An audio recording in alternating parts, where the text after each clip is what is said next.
Hi folks, welcome to Rebuild Rescue, Watkins style. Today we're going to go rescue a lathe, a metal lathe. They're a heck of a lot safer than airplanes. They don't fall down. Only thing is, to get to that lathe, we're going to take an airplane, and it looks like my ride is just now coming in. It looks like an airplane to me.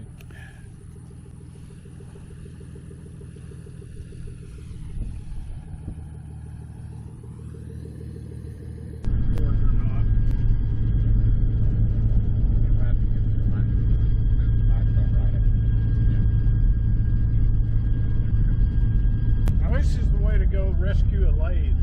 Yeah. Usually I have to drive for miles and miles and miles. I've never been back down in here. Don't play golf.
Welcome back to Rebuild Rescue.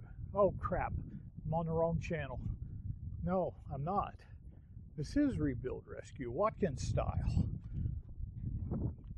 Hi, this is Dave, and I'm not going to pronounce your last name. Fleckenstein. Fleckenstein. I kid him that he's denying his ancestry. It's supposed to be Frankenstein, not Fleckenstein. Frankenstein. Frankenstein. Yep. Rolling in the hay. One of my favorite movies. Anyway, Dave came and picked me up this morning, and we are standing in front of the lathe. We're going to see if we can rebuild and restore it. We rescued it. Yes. Do you know what year it is? I have no idea. Well, it's a South Bend. It's a 13-inch swing. Sorry for all the wind noise and the glare from the sunlight. We came up to see if we could save this baby. 77669. Luckily, we can look up that serial number. Almost all South Bends, this is where you find their serial number. I have a fondness in my heart for South Bend lathes. I can tell. I kick myself every time I think of selling my heavy tin that I have for 34 years. Well, I brought the Kingway with me, and we're going to use these two rails to measure the bed wear, and there is some wear. Dave, did you tell me you had a dial indicator on a mag base? Yes, I do. Could you get that in maybe like a 2x4, like 3 or 4 foot long? Oh, I think I can find one or two of those. All right. Now we're at Dave's hangar / machine shop. He was given this lathe and called me up and says, if I come get you, will you come help me see if this is worth saving? Now, for those of you that don't know, most lathes get most of their wear up here by the chuck. And most lathes get most of their wear and pressure on the inside of this V-rail. If you look real close, you can see that ridge. If you take your finger, you can feel it. It's not so bad here, but it gets worse as it gets down here. The reason they get that edge wear is because as this chuck spins this way, the material's turning here, and it pushes down on your tool bit and your tool post, which puts force this way, which transmits it over here to that. And that's where the wear shows up. Hope the... All right. 1 2x4. Okay. Let's stare it. Very nice. Is that what you're looking for? Yes, sir. We need to take in, we're going to measure and see if there's any movement in the spindle.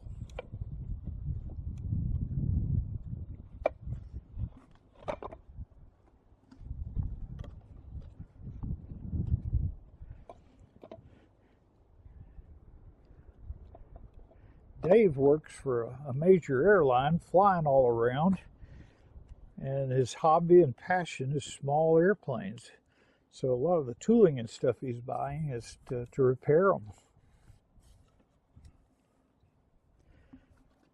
Now, I don't remember on this model if this ever had a cover right here.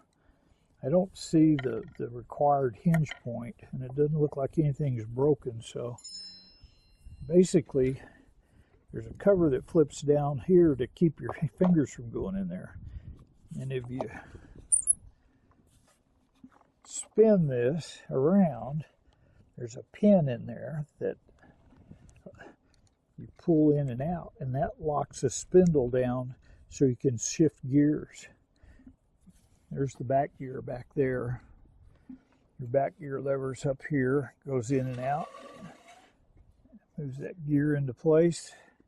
You oil your spindle through here.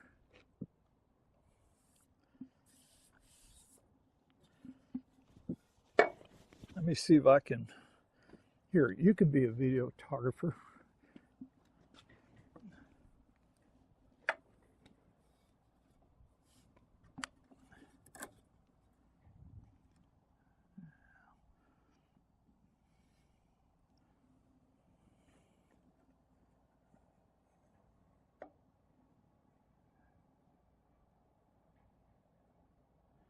I don't know if it's going to work from there.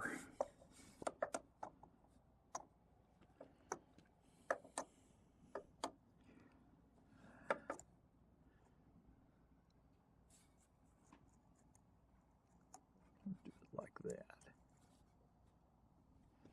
How are we?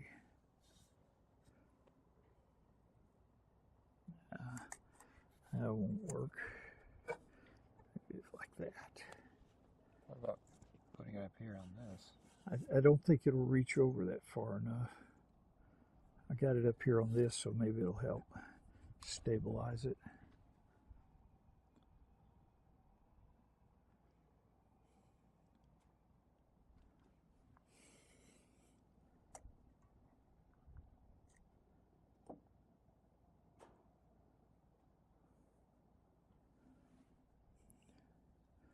What I'm doing is going to test, see how much play there is in the spindle bearings. What you do is you put that in, and you get your 2x4, and you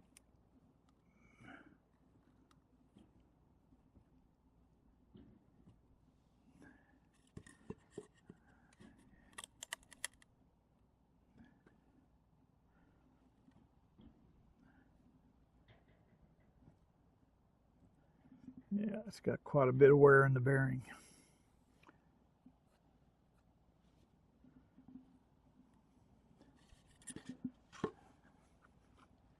It's 2 strikes.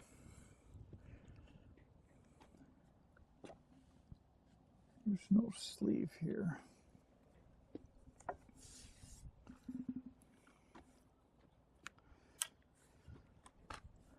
See this shim right here? Yes. That's a shim that they put in there. And sometimes you can take that shim out and tighten up the clearance.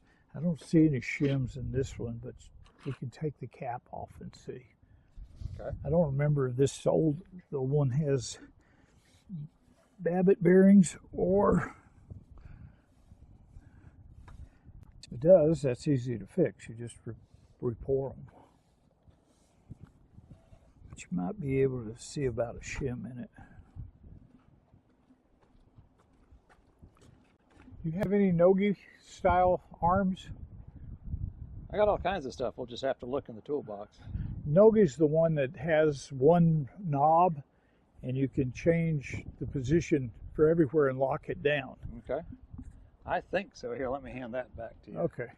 Well, those, we don't need it right now. Okay. But those make your life a lot easier than this one. I think I have one of those laying around here somewhere. All right, I'll give you that one back. Disassemble this and put it away.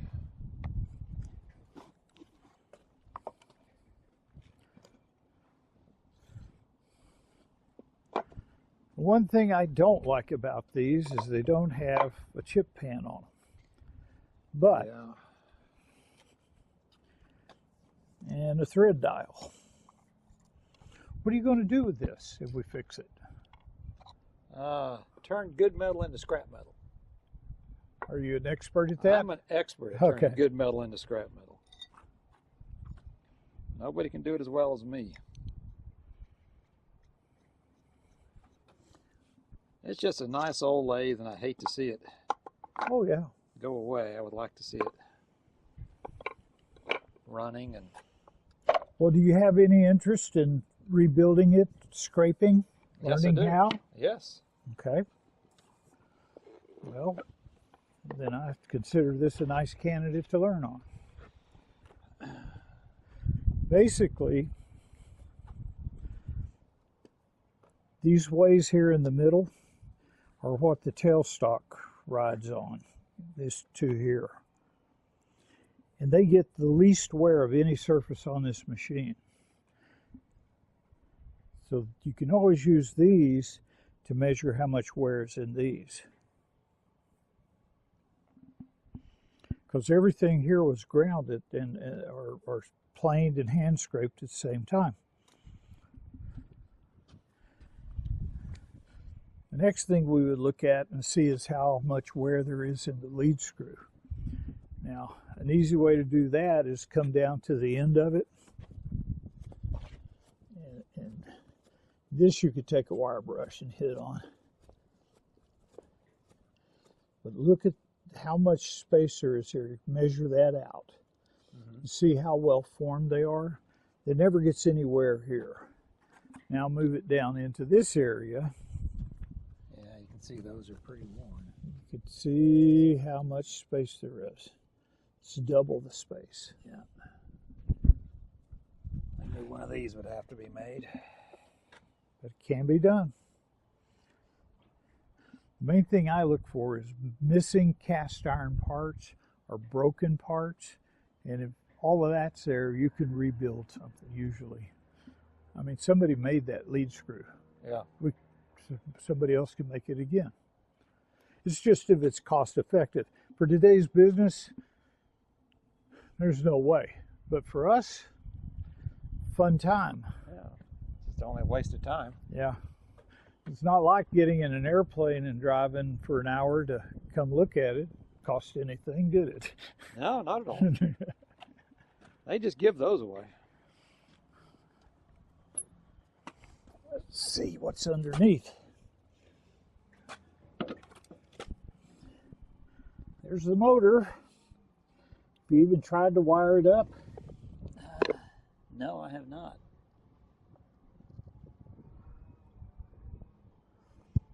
I would give it a shot.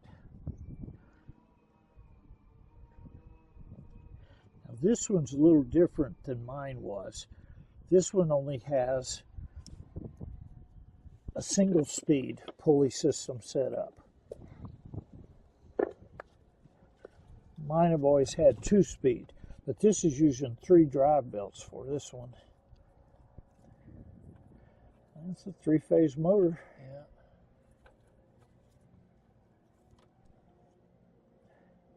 It's a Baldor motor. Could always be rebuilt. Of course, it costs about $750 nowadays for them to do that. Well, that's cheaper than buying a new one.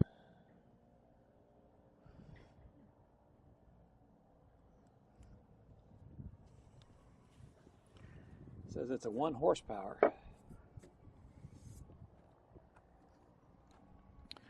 If this was, well, got a plate on it. I don't know if you guys can read this.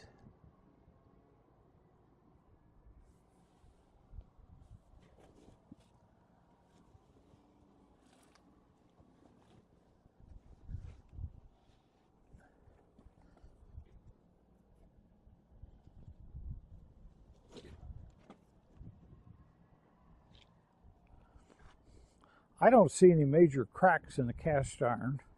I don't see anything major parts missing.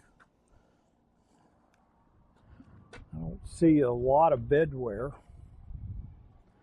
Basically, when you go and you modify the geometry here, you're also modifying the height from the center of the spindle down to all of this. Mm-hmm. So you got to adjust all of that at the same time.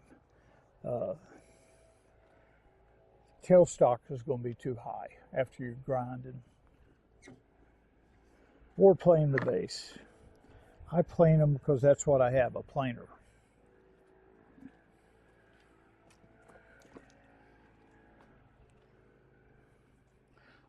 Well, I would say I would work on it if it was mine. Yeah. Let's go see your shop. All right. We've moved inside. Dave kind of lives in a big machine shop / airplane hangar.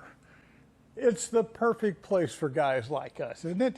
It's just me and my 2 cats. 2 cats, 2 airplanes, Yeah. 4 cars, and machine tools. Well, we're going to go through and see what he has over here. Ooh, look here. Where did you get all these? These are on the Bonanza. If you need to jack a wheel up to change a tire, you can slide that into the axle stub, and then you can jack it up. And I've made several of these. And finally, I came down to what I really like. And this is made out of 304 stainless, but it's cut at an angle like this. So if you forget and leave it in the axle stub and you go fly the airplane or track the landing gear, this is loose enough, it's heavy enough that it'll fall over like this. And tilt and out then and when come you out? retract the landing gear, it falls out. And it's heavy that it'll fall right out. So, a safety feature. You've got a nice flat spot, you can jack it up. And a lot of these are, well, this is the first one I made. And you can see I used a milling machine to cut that, and I didn't like how that came out. And so I started boring that out on the lathe, and then just cutting it out. Yeah, this is and then I took the mill, and I made this piece right here. I can clamp that into the vise, and then I can get your right angle. Yep. Without having to change things. That's the thing I like about machining. You can use your head and come up with all kinds of different solutions. But I got nice little flat areas when you put the jack under. You got a flat area for the jack, and they don't have AAA for airplanes? No, they don't. This is for the nose wheel, and there's a bolt that goes through the axle shaft. That's why that's milled out. Now this won't fall out, so you kind of got to remember to take it out before you go fly the airplane. But it's again 304 stainless. I like stainless because it doesn't rust. And all these others are just stuff that I made and kept experimenting with. This one's made out of just a mild carbon steel. As you see, it's starting to rust. But well, it looks like you're pretty well equipped. Let's walk around and see what you got going on. Well, this is a Bridgeport milling machine. It came from H&W, and it's a 1985 was the year model on it. And according to Barry over at H&W, it was not used a whole lot in the shop that they found it. And did they rebuild it or just sell it on? I think they refurbished it a little bit Okay. and then sold it to me. And as soon as I got the email, the email blast that went to a bunch of people, I called up Barry that evening, and we worked a deal out, and he put my name on it. And the next day, I had it paid for. Said it's $1,500 for shipping. Yeah, it's about $1,500 to get it shipped down here. And this, I like your collet rack. yeah, I tool made rack. that. And I'm gonna. This is the first one I've made. I'm gonna make another one over there for that section. But this is just. And all these are the same, so I can move them. Just move, put anything you want. A couple of spares, and Well, that's nice work. I like coming up with these. And another little tool shelf you built up here. That was I did that. I finished that Got an airplane just a few days ago. making noise. Yeah, and so this is butcher block I found at the local Mega Home Improvement store, and cut it to fit. And I've got screw-in anchor bolts, anchor studs that go in here to hold it down.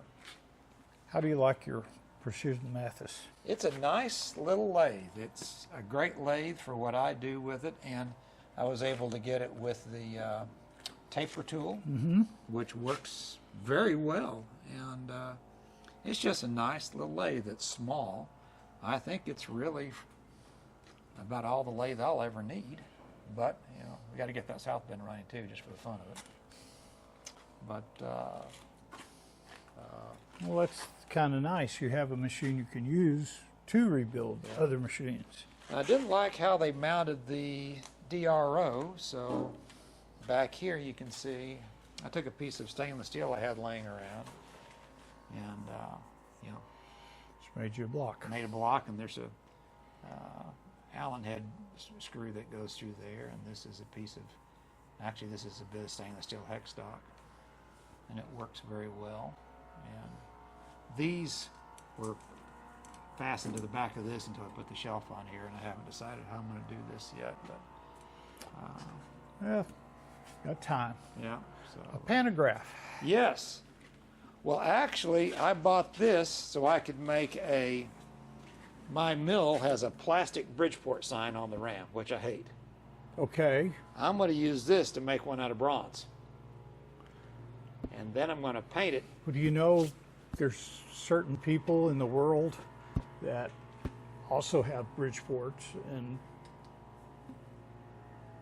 their birthday's coming up real soon, so a nice bronze Yeah. plaque would be appropriate for someone that. Well, I was thinking about that. It's That's what Don tells me. He's always thinking about me. yeah, he is. Not in a Well, good way. it's I'm going to make one prototype out of aluminum because it's easier to cut. Yeah. And then once I get that figured out how to do it, then I'll start making them out of bronze.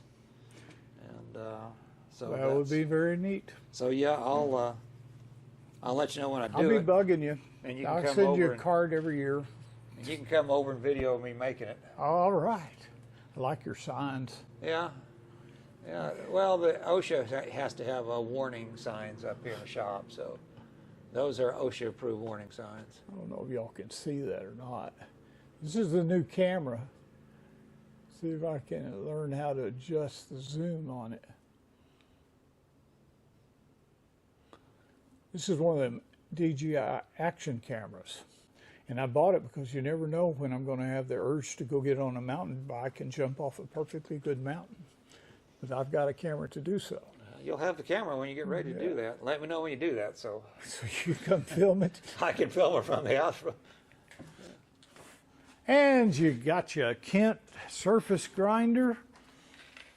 Yeah, Barry at H&W found that for me. And You and Barry, he likes you. well, yeah, I do a lot of business with him, so I need to finish getting it running, but it seems to be pretty good.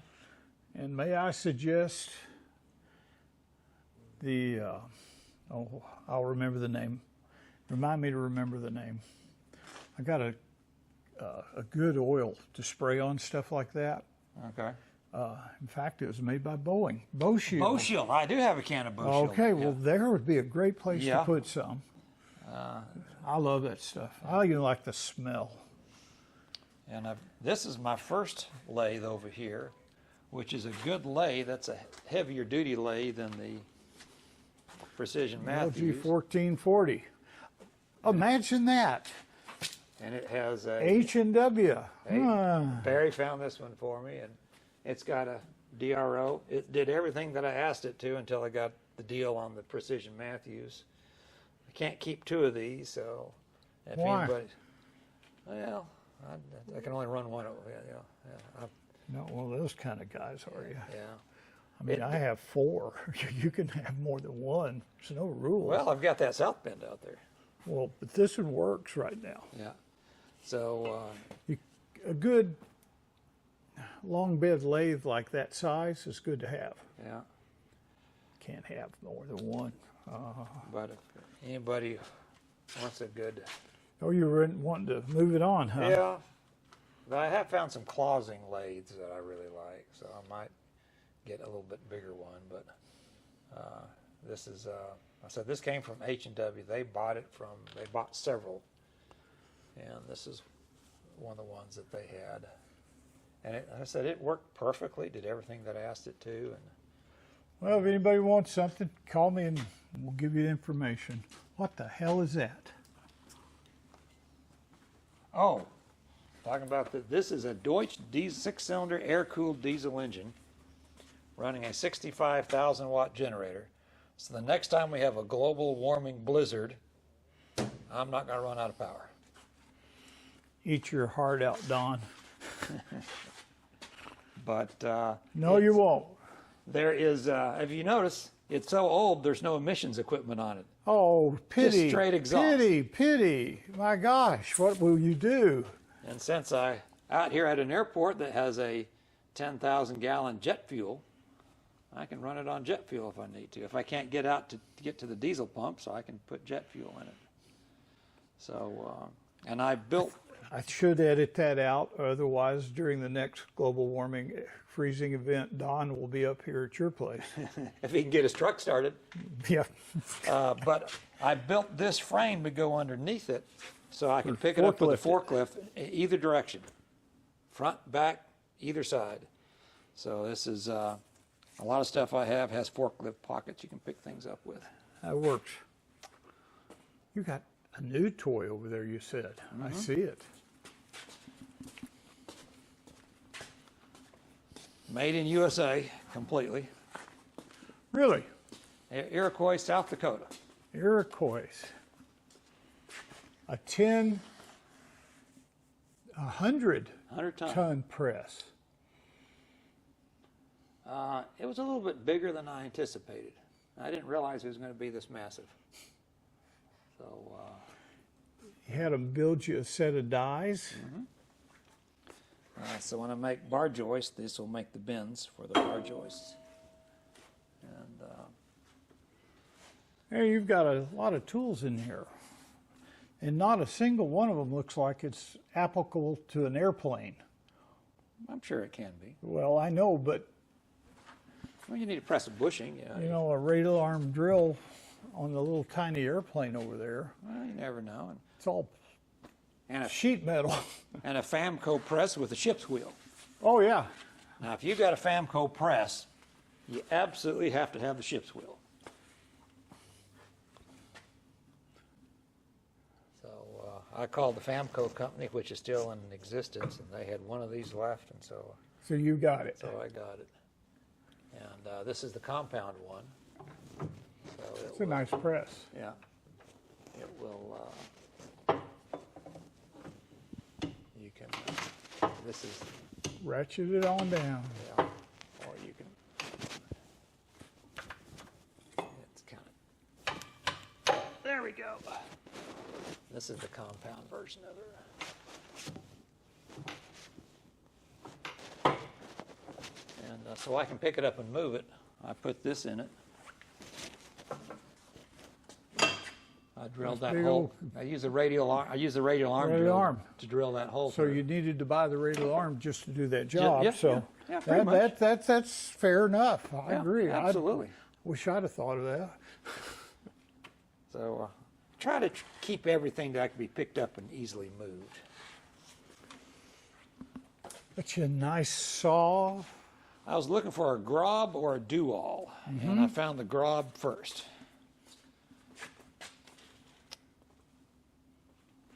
Grinding tools. And that is a Rush Machinery drill bit sharpener. And Do you need another son? I am available for adoption. well, I have a few drill bits over here. I have a drill bit sharpener now. Me and Don bought one Yeah. for the A tapers. But I've got number drills and fractionals, That's a nice case. and I got the Norseman fractionals, letter drills, and this is pretty much a junk drawer. And then I've got, All the big ones. yeah, that's why you need a drill bit sharpener, because these big bits are very expensive. Yep. And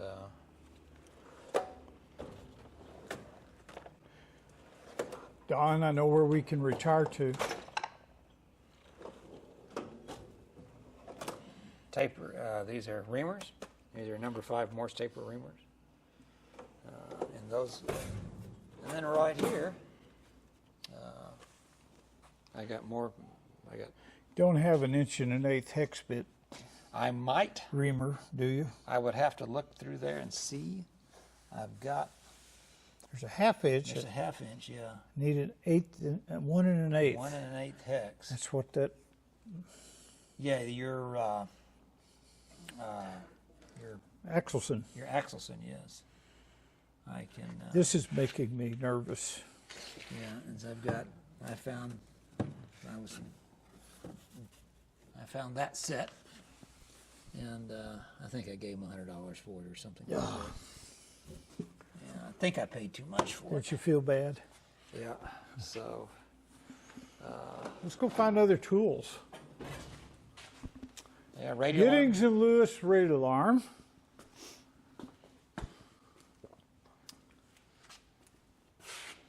That's a heavy one. It's a short one, a 3-foot arm. So it's small, so it's handy. But Mine is littler than this one, and it makes it really nice to have. So you don't have so much space, but I don't have a hanger. But so, this, yeah, it's absolutely amazing how easy it's balanced. easy these things are to move. It takes very little effort to move them. And they can fall down. I know a guy that can prove that. But Fell down yeah, it's 4 feet.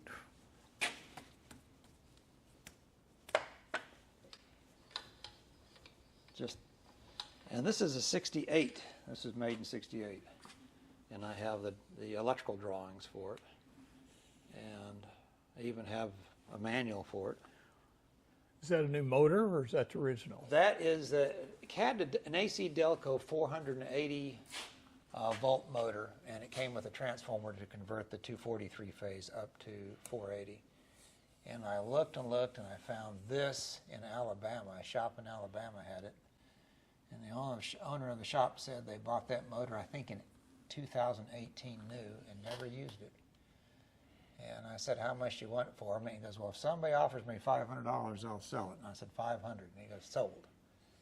And they had it in its original box and strapped it to a pallet for me. And I called my friends at Saw Freight. They picked it up and brought it to me. So I got 480. Between the freight 240. company and H&W, you got it made. Yeah. You got more stuff over here. Oh yeah, you gotta have stuff. A welding table. Yeah. And this is for my socket storage. Bought this from. I bought it new from Snap-on. The toolbox I just kind of kept upgrading. The Snap-on dealer would take my old box in on a trade, and I would. You said pretty soon. Yeah, I got to this one. But yeah, it's a great toolbox. Got to have 8 wheels underneath it. Yeah. You don't move it very much. No, I wouldn't. Then, So tell me, you've already told me, but explain to the people why you have an airplane sitting there. well, I'm an A&P mechanic and an IA inspection authorization, so I work on airplanes on my days off. Ah, And a friend of mine, 2 friends of mine own this airplane together, and they having me do a little bit of work on it for them. So having me and another friend of mine who's an A&P mechanic, who's retired. He's a retired Chevron executive, and before that he was in the a Navy electronics expert repair person. really? Solidly good guy. My good friend Reed, and but Everything's going LED. yeah. But there's another plane back here I want to show you. So you specialize in Beachcraft, correct? Bonanzas, yeah. Bonanzas. I'm not smart enough to work on other airplanes, so I have to work on something that only one type of airplane. Now you told me this was your father's airplane. This was Dad's. He bought it and had it restored by Earl Parks in Amarillo, Texas. And this was a Parks restoration.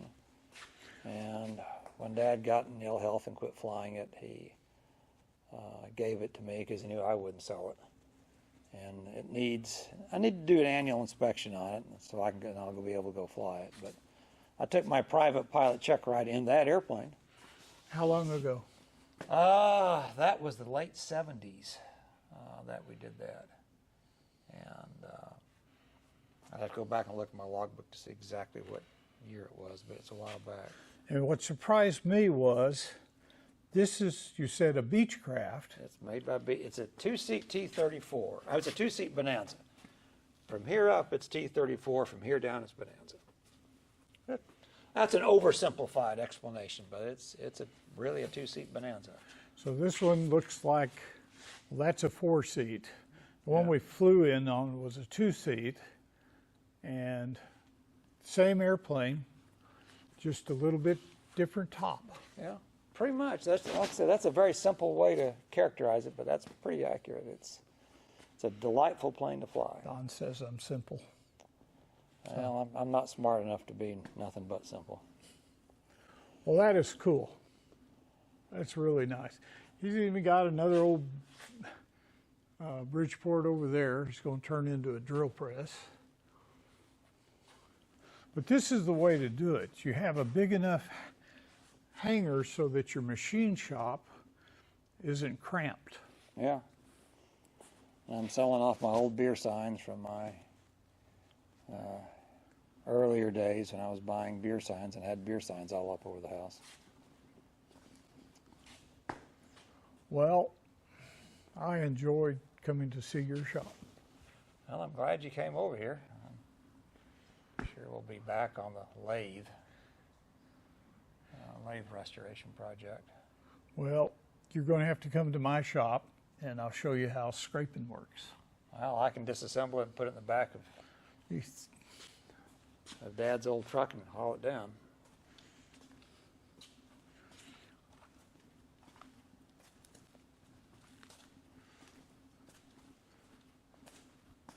Make me want to go buy more tools. Yeah. Ellis Saw, wonderful saw. If you need a mitering band saw, it'll go up to 60 degrees. That head will pivot around. You don't have to move the material, you just move the head. Just move the head. Yeah. I've got one we're going to rebuild like that. I like that. It's a handy, handy saw. That was my disengagement gift to myself. When I called off my marriage, Oh, I bought this as a gift for myself. It's my disengagement gift. but she didn't like that either. I don't know that she knows about it. Fortunately, She will now. Well, I don't think she watches. I don't think she YouTube. watches Guys, YouTube machining Okay, videos. well, we're safe. Well, But yeah, this was. Yeah, I love this saw, and the first project was building a stand for it to sit on, so I can move it around. And all my roll-arounds have the same wheel, I went to castercity.com, and real nice people, and I told them what I wanted to do and what much weight I was needing, and I wanted to buy one caster for everything and one wheel. And that's so it. we went round and round, and I call them up and I say, send me another dozen of these casters and a dozen straights, and they put them in a box and sent them to me. And Obviously, you're not married. That way, you'd have to have the head of purchasing. Yeah. Okay, a dozen of anything. yeah, you see, this is my extension cord for my welder. Again, it's on a roll around, so I can roll it where I need to. My table saw is on a roll around, so it can be. It all uses that same wheel. Makes it simple. Find a good one, use it. We got fork pockets so I can pick it up with the forklift. And the reason I have tubing on there is that it can't fall off the forklift. Yeah, it's pinned. Yeah. In case you go through a bump or stop quickly, you don't have that thing rolling off. Well, I'm impressed.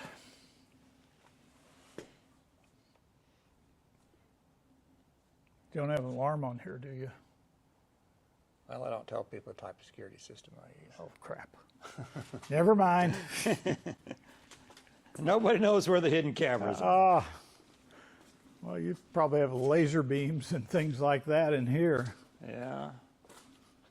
Somebody dropped off a DeWalt planer that was broken. That's a deadgum conduit bender.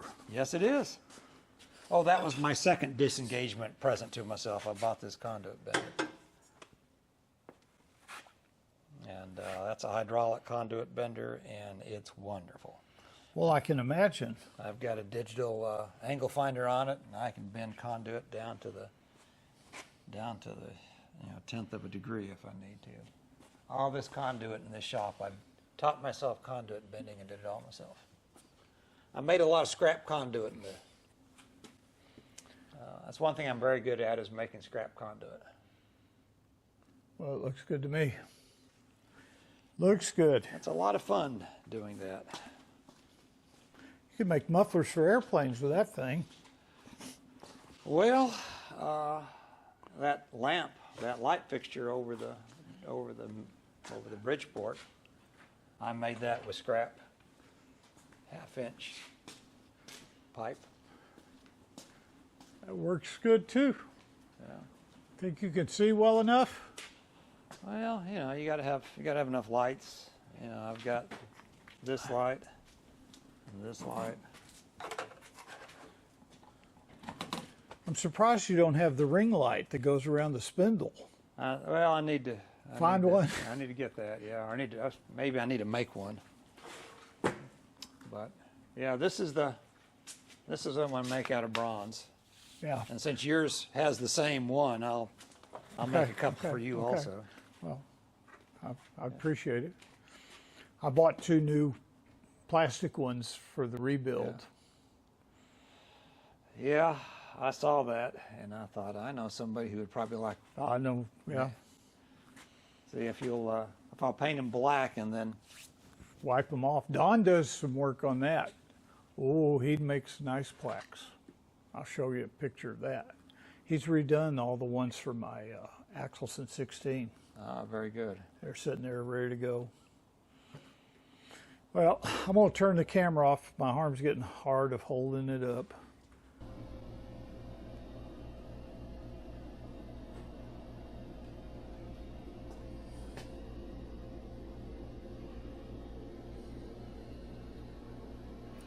Don did these for me.